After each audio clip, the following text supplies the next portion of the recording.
झूठी कहानी। एक धनी व्यक्ति का बटुआ बाजार में गिर गया। उसे घर पहुंचकर इस बात का पता चला। बटुए में जरूरी कागजों के अलावा कई हजार रुपए भी थे। फौरन ही वो मंदिर गया और प्रार्थना करने लगा कि बटुआ मिलने पर प्रसाद चढ़ाऊंगा, गरीबों को भोजन कराऊंगा आदि। संयोग से वो बटुआ एक बेरोजगार युवक को मिला। बटुए पर उसके मालिक का नाम लिखा था, इसीलिए उस युवक ने सेठ के घर पहुंचकर बटुआ उन्हें दे दिया।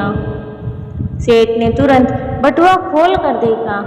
उसमें सभी कागजात और रुपए यथावत थे। सेठ ने प्रसन्न होकर युवक की ईमानदारी की प्रशंसा की और उसे बतौर इनाम कुछ रुपए देने चाहिए, जिन्हें लेने से युवक ने मना कर दिया। इस पर सेठ ने कहा, अच्छा कल फिर आना। युवक दूसरे दिन आया तो सेठ ने उसकी खूब खातिर की। युवक चला गया। युवक के जाने के बाद सेठ अपनी इस चतुराई पर बहुत प्रसन्न था कि वह उस युवक को 100 रुपये देना चाहता था, पर युवक बिना कुछ लिए सिर्फ खा पी कर ही चला गया। उधर युवक के मन में इस बात का कोई प्रभाव नहीं था, क्योंकि उसके मन में ना कोई लालसा थी और न ही बटुआ लौटाने के अलावा और कोई विकल्प ही था। सेठ बटुआ पाकर ये भूल गया कि उसने मंदिर में कुछ वचन भी दिए थे। सेठ ने अपनी इस चतुराई का अपने मुनीम और सेठानी से जिक्र करते हुए कहा कि देखो वह युवक कितना मूर्ख निकला, हजारों का माल बिना कुछ लिए ही दे गया। सेठानी ने कहा, तुम उल्टा सोच रहे हो। वह युवक ईमानदार था। उसके पास तुम्हारा बटुआ लौटा देने के अलावा और कोई विकल्प नहीं था। उसने बिना बोले ही बटुआ लौटा दिया। वो चाहता तो सब कुछ अपने पास ही रख लेता। तुम क्या करते? ईश्वर ने दोनों की परीक्षा ली। वो पास हो गया, तुम फेल। अवसर स्वयं तुम्हारे पास चलकर आया था, तुमने लालच के वश उसे लौटा दिया। अब अपनी गलती को सुधारो और जाओ उसे खोजो। उसके पास ईमानदारी की पूंजी है जो तुम्हारे पास नहीं। उसे काम पर रख लो। सेठ तुरंत ही अपने कर्मचारियों के साथ उस युवक की तलाश में निकल पड़ा।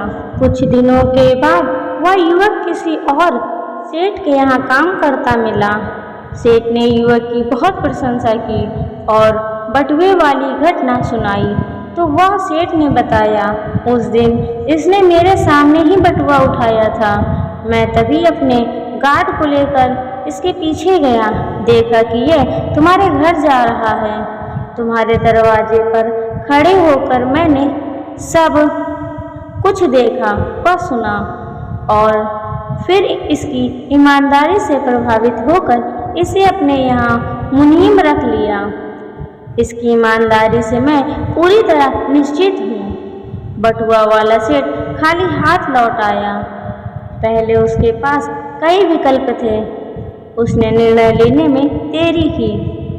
उसने एक विश्वासी पात्र खो दिया। युवक के पास अपने सिद्धांत पर अटल रहने का नैतिक बल था। उसने बटुआ खोलने के विकल्प का प्रयोग ही नहीं किया। युवक को ईमानदारी का पुरस्कार मिल गया। दूसरे सेठ के पास निर्णय लेने की क्षमता थी।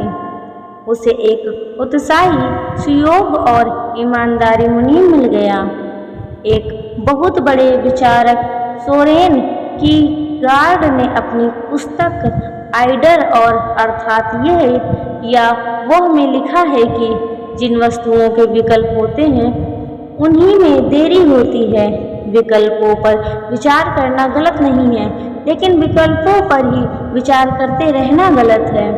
यह हम या वह के चक्कर में फंसे रह जाते हैं। किसी संत ने एक जगह लिखा है, विकल्पों में उलझकर निर्णय पर पहुंचने पर बहुत देर लगाने से लक्ष्य की प्राप्ति कठिन हो जाती है।